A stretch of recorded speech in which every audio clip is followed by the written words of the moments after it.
Welcome back to the Boss Adoy TV Sports. Ang ating pag-uusapan nandiyan na, and of course, mga pa-shoutout. Simulan na po natin. Ito na nga na, balas na nga po, no? At sumagot na itong si Coach Tim Cone. Patungkol nga po dyan sa referee pagka nananalo Ginebra, no? So, sabi ko naman dyan, issue yan with the referees, no? Wala pong kinalaman dyan ng Barangay Ginebra dahil, you see, grabe po ang mga pasahod nila sa players, tapos may babayaran pa sila para mandugas. Parang niloloko lang naman ng mga boss ng Ginebra sarili nila, di ba? Or ng San Miguel na sarili nila. Kung pwede rin palang manalo sa daya, di ba't pa ako gagastos sa mga players, di ba? Doesn't make sense. Okay, so yung mga akusasyon na yan sa mga referees yan, no? Okay? So, 4 na sila di ba? At yung mga missed calls kasi, hindi lang naman sa PBA yan. NBA nga, harap-harapan, no?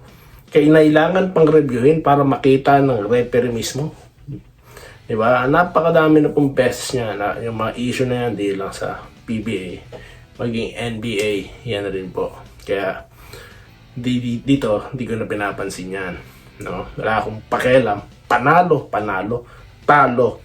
talo. No? May mga team kasi talaga na ganyan Feeling nila hindi sila pwede matalo.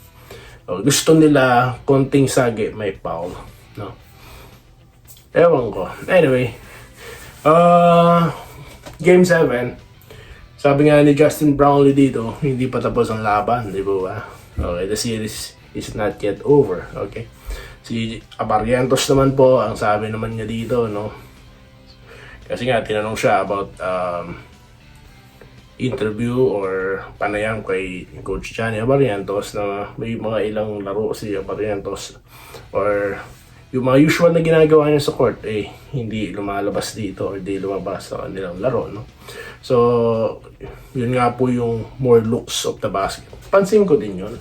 Ang laki ng bantay niya. Kaya niyang, kaya niya iwanan yun It's just, it depends on Ginebra how they're going to set up those plays with RJ. Dapat talaga maraming tira po si RJ kasi shooter siya Parang si import nila, di ba?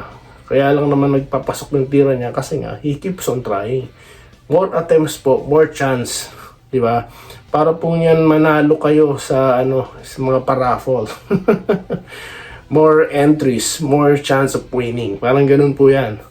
So, that's why I keep on telling here, Holt must, initiate, di ba? Kung matake sa loob, it's either masupalpal ka, magpasabit ka, ayusin mo rin, paano ka mag-layup. I don't need to say this to the professional basketball players, no? They know what they're doing, no? Kaso iba po talaga yung resulta. And I'm just talking here as a fan, di ba? Just echoing what comes in your mind, di ba? Kaya may pa-shoutout tayo dito. So, yun lang naman.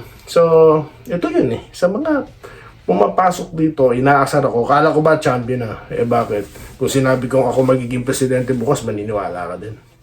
Kaya nga, prediction. Ano ba prediction? Hula. Tsaka tayo lang ba ang nagkakamali ng prediction? Ultimo mga former basketball players, nagpe-predict. Paulit-ulit kang mali Ultimo yung napakaraming subscribers din. 500,000 ng YouTube subscribers niya, 1,000,000 ng followers niya. Sablay din ng niya diba? So, hindi lang naman tayo dito.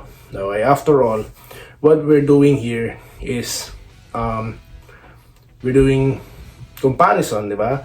We're doing, pinag-uusapan natin yung mga possible gawin ng players, based on kanilang mga performance. So, yun lang naman. Kaya that's why we come up with a prediction. Forecast, diba? So, kung di nagkatotoo din, pinag-uusapan ulit natin kung bakit hindi nangyari. Hindi pagpapalusot, no? Hindi katulad ng iba dyan, pagtalo, ang daming palusot. Referee, long hair, kume, etc. So, basa na ni Doy TV yan, no? Kaya nga, nako. Anyways, shoutout na po tayo mga boss. Shoutout na tayo. Ma'am Minerva Nimba, good afternoon Doy TV. Wait lang po namin, outcome ng Game 7, last chance to show their fans what they deserve. The NSD spirit and fruit their troopers. Good luck on Wednesday. Ingat po Doy TV and family. Salamat po kayo din po ma'am. No?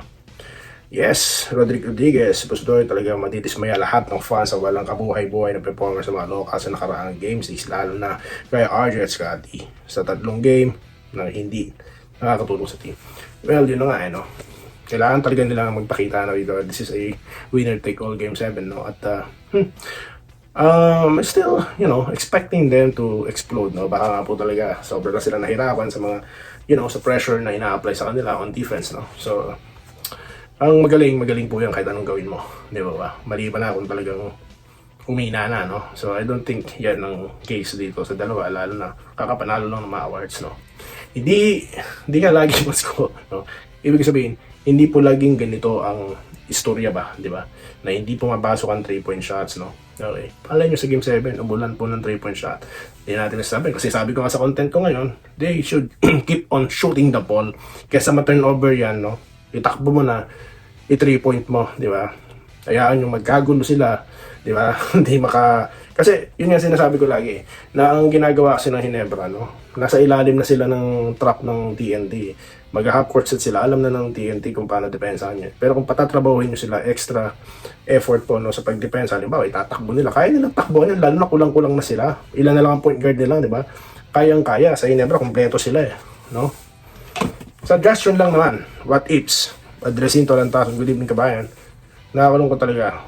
Okay lang po yan, no? Mas enjoy po itong Game 7, no? Talagang relax po akong panonorin ito, no? Okay. Reden Alonso, champion na po yung drinking po natin. Yes, shoutout from Tayabas Quezon. Dine-delay lang. Ito namang mga, mga basher, akala mo makakapuntos kay Doy TV. Hindi. Vincent Nawa, good day kabayan. Doy, basta alam ko never mag-champion. Lagonoy! Good day po, Doy sa TV. Talagang ganyan ang basketball. Yes. Di ba? Sila na nagsabi, Game 7 naabot. Di ba? Ano sabi ng mga kung sino-sino dyan? Pinakaano lang. Para kumita. Ayan, nandito na tayo sa Game 7. No, ngayon. Pero the way, kung paano nangyari yung Game 7, no? So, for me, walang mga doon, hindi yun sinadya. Okay? Ginusto na talaga na hinagdan tapusin ng Game 6. Kaso, anong gagawin mo? Kung ayaw talaga pumasok ng tira. Tutukan layup, hindi rin pumapasok. Di ba? So, talagang umabot lang ng Game 7. So, let's see, no? Carlito Bonima, good day. Bawi na lang tayo, Cubs Game 7. Alice Anastasia, bawi Game 7. So, buta yung expectation na katulong yung mga locals hindi nagawa. Jaguar, kulang ang suporta ng mga locals. Yun na nga Kasi yun po ang problema, no? Okay, this is the problem sa Ginebra. Ito sabihin ko sa inyo. Kapag po nasanay yung team na si puro Brownlee na lang po umi-score, ang tendency, pag hawak po nila yung bola, wala na silang confidence. Di ba? Yun Kasi nga, all the time, buong laro, si Brownlee umi-score. Di ba? Kaya pag hawak niya yung bola, kapag parang yung confidence niya to shoot the ball, laging may hesitation, baka hindi pumasok ito. Hindi ito sigurado. Dito na tayo sa sigurado kay Brownlee. Ganun po Yun ang setup ni Coach Chat. Di ba? Kaya maganda talaga yung strategy niya kasi nga walang response ang Ginebra doon. They just let them, di ba? Lahat ng bola kay Justin. Di ba? Kung I do understand, Coach Tim Con says, we have to do what we need to do, di ba? Pero nakalusot nung Game 6 rather 7, no? Game 5 rather, no? Okay, nakalusot ng Game 5. Pero hint na yun na pwedeng hindi ka makalusot kapag gagawin mo yan. Which is nangyari na nga yung Game 6, di ba? Kaya itong Game 7, kailangan kumuwala ka dito sa trap ni Chat Reyes, di ba? So yun lang yun.